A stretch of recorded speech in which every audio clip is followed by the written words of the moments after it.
esta ocasión hablaré de dos artículos. El primero es Estructuras asociativas en aprendizaje instrumental de Rescorla. El artículo nos dice que se han revisado investigaciones que se han hecho en los últimos años acerca de la conducta instrumental dirigida a metas. Nos dice que el aprendizaje instrumental involucra tres eventos primarios: un estímulo, una respuesta y una consecuencia. Y bueno, la evidencia indica la presencia de asociaciones binarias entre estos eventos y que hay una estructura jerárquica de la forma estímulo-respuesta-consecuencia.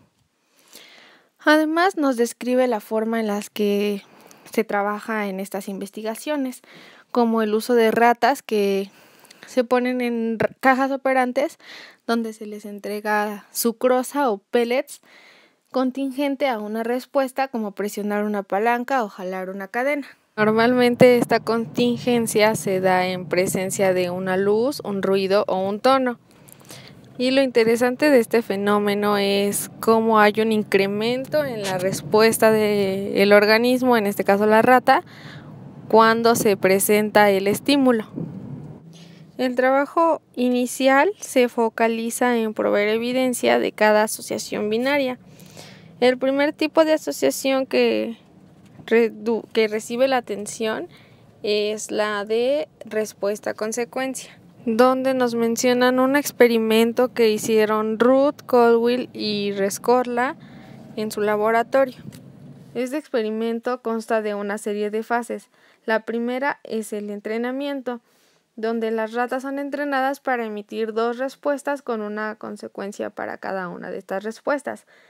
Esto quiere decir que se les enseña respuesta 1, presionar de una palanca con la consecuencia adecuada, que sería obtener pellets, o respuesta 2, tirar de una cadena y obtener sucrosa. Claro que esto está contrabalanceado para evitar sesgos.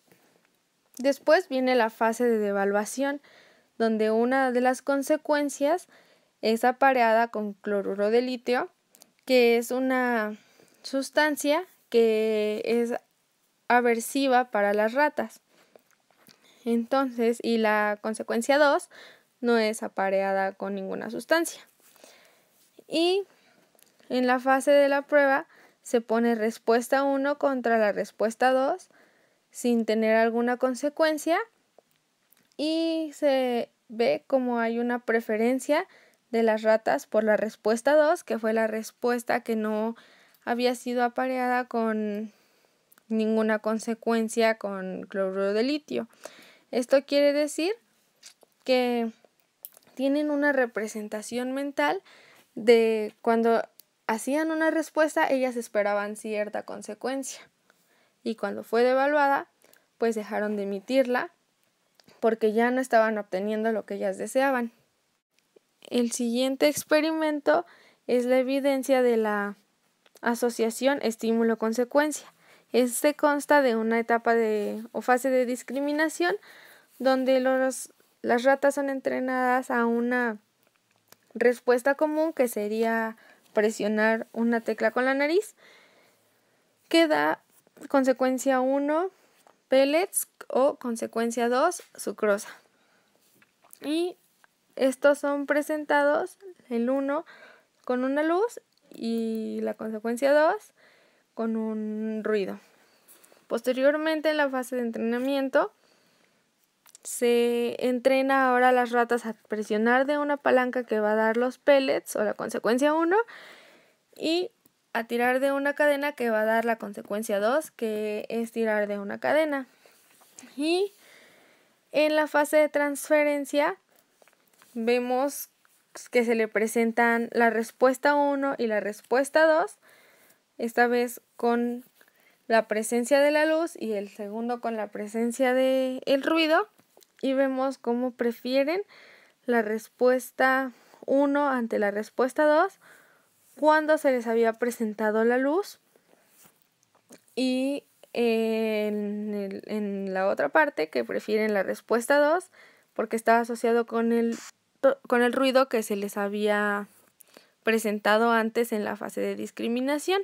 Y de forma muy breve nos mencionan la asociación estímulo-respuesta, que sabemos que está relacionada con los hábitos, ya que a veces cuando se nos presenta un estímulo, respondemos por el hábito que se tiene. Bueno, después Rescorla nos dice que en lugar de hablar de estas asociaciones binarias, es más rico hablar de una estructura jerárquica de tipo estímulo, donde está asociado con la respuesta y la consecuencia completa.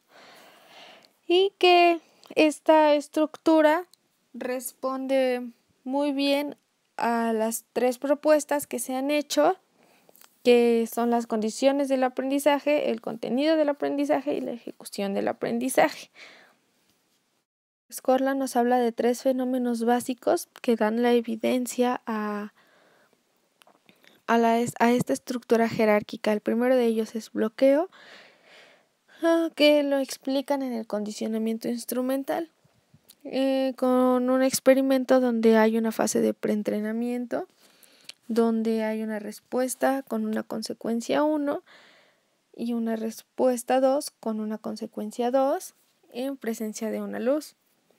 Después viene la fase del bloqueo, donde se presenta la luz y que da la respuesta 1, consecuencia 1, la respuesta 2, consecuencia 2, la luz con un tono que da respuesta 1 con consecuencia 1, respuesta 2 con consecuencia 2, y después luz con un ruido que da respuesta 1, consecuencia 2 y respuesta 2, consecuencia 1.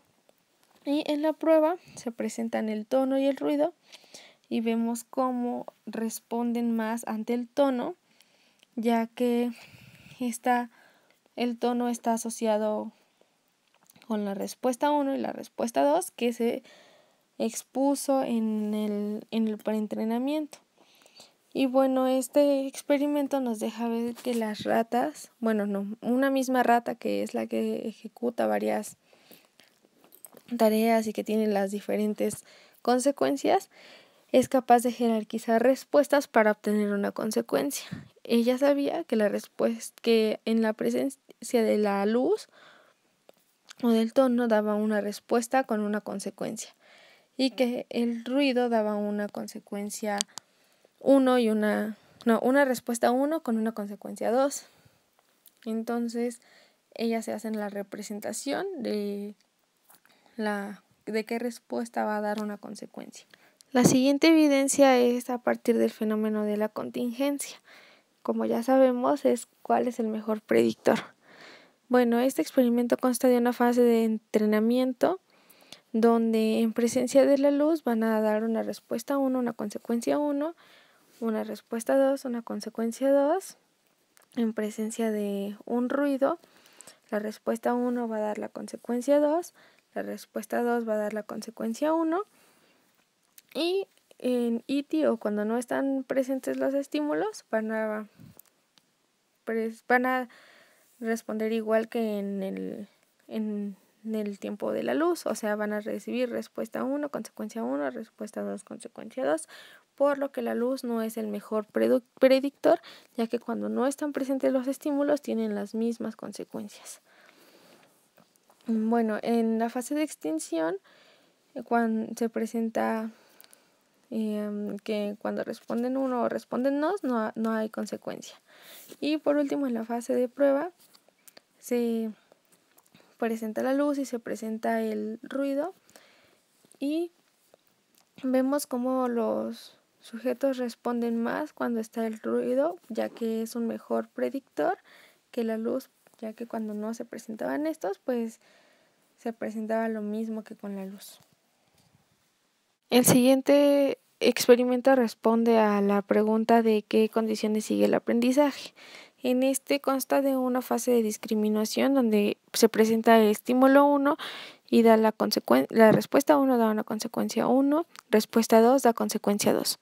En presencia de un estímulo 2, la respuesta 1 da la consecuencia 2 y la respuesta 2 da la consecuencia 1. Posteriormente se hace una devaluación de la consecuencia 2, donde se le aplica cloruro de litio, es una pareación, y después en la prueba vemos que cuando se presenta el estímulo 1 responden más a la respuesta 1 porque pues ya no es la que no está apareada con la consecuencia 2. Y en el caso del estímulo 2, responden más a la respuesta 2 porque no está relacionada con la respuesta, con la consecuencia 2. La siguiente evidencia es un experimento que tiene una fase de entrenamiento donde se presenta la luz que da la respuesta 1 con la consecuencia 1, respuesta 2, consecuencia 2. Entre la presencia de un ruido, la respuesta 1 da la consecuencia 1, al igual que en el otro, pero esta vez la respuesta 2 da la consecuencia 1. Y ante la presencia de un tono, la respuesta 1 da la consecuencia 2 y la respuesta 2 da la consecuencia 2. En la fase de extinción ante la luz, vemos que se presentan las respuestas y no hay una consecuencia. Y en la prueba, cuando se presenta el ruido, vemos que la respuesta 1 es menor a la respuesta 2, ya que se extinguió la luz y se parece comparte la estructura del ruido. Y en el otro caso, responden más a la respuesta 1, ya que se extinguió la luz y compartía la respuesta 1 la respuesta 2 con la consecuencia 2. De este experimento solo mencionaré que la sumación quiere decir que una conducta será más fuerte si se suman dos estructuras. Esto quiere decir que si son iguales o que la información es similar, hace que se responda más a que si esta fuera mixta. Ahora hablaré brevemente del artículo Renovación de la búsqueda de droga por claves contextuales después de la extinción prolongada en ratas, el cual comienza hablándonos de un experimento donde tienen dos contextos. El contexto A, que tiene líneas blancas verticales, un gabinete cerrado para que no pasen los sonidos, una iluminación blanca, el ventilador está encendido y una clave olfatoria que sería Big Vaporru. En el contexto B no había líneas, el gabinete estaba abierto, la luz era roja, el ventilador estaba apagado y la clave olfatoria era ácido acético. Luego las ratas se agruparon en 4 grupos, un grupo de renovación, 2 grupos control y uno nuevo. En la fase de adquisición fue por 7 días y 3 horas, posteriormente 3 días y 2 horas durante la sesión, y todos estaban en el contexto A. En la fase de extinción estaba en el grupo de renovación, en el contexto B, en el grupo control en el A, en el otro grupo control en el A y en el grupo nuevo en el B. En la fase de renovación estaban en el contexto A, en el grupo control en el contexto A, en el control en el grupo B y en el nuevo en el contexto B. En la fase de renovación pudimos ver que había una recaída mayor en el grupo de renovación cuando la palanca estaba activa, y en el que los dos grupos control no presentaron diferencias, por lo cual se unieron y se presentaron en un solo grupo, y en el grupo nuevo hubo un poco menos de recaída. Esto nos deja ver que el aprendizaje que tenemos en la adquisición no se olvida totalmente y que las claves contextuales juegan un papel importante en la recaída de la búsqueda de droga.